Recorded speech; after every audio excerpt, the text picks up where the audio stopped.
vous vous apprêtez à reconnaître un État où plus de 80% de la population soutient les massacres du 7 octobre. Bien que soutenir les massacres du 7 octobre soit quelque chose de condamnable, les Palestiniens ont droit à une reconnaissance internationale de leur État. Imagine seulement que depuis 1948, tu sois un Palestinien et que ta famille, tes amis, etc. reçoivent des bombes constamment sur leur tronche. Je te laisse simplement regarder ces stats des Nations Unies sur le nombre de morts israéliens et palestiniens de 2008 à 2020. Ça ne justifie en rien le fait de soutenir ces actes, mais ça peut se comprendre. Et je le répète, ça ne justifie en rien de soutenir le massacre du 7 octobre. Car en reconnaissant cet État fictif, vous envoyez un signal bien réel celui-ci à tous ceux qui depuis le 7 octobre ont laissé libre cours à leur pulsion antisémite. Alors il faut que tu définisses ce que c'est un État et pourquoi il serait fictif en Palestine. Parce que là-bas, il y a une population palestinienne, il y a un gouvernement, donc avec un président, un vice-président, un premier ministre et un parlement. Donc là, je vois pas en quoi il est fictif cet État.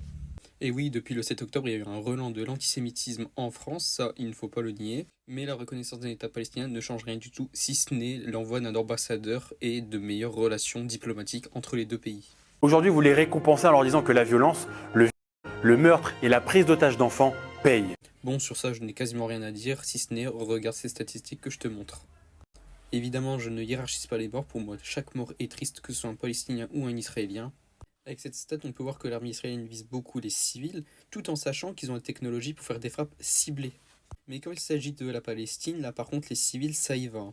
Femmes, enfants, malades, blessés, etc. Tout le monde est passé et tout le monde a subi des bombardements. Du coup, je ne vois pas en quoi cela peut te gêner la reconnaissance d'un État palestinien, à moins que tu sois pour la colonisation donc de Gaza et de la Cisjordanie. Ce qui veut dire être en accord avec Netanyahou et son gouvernement.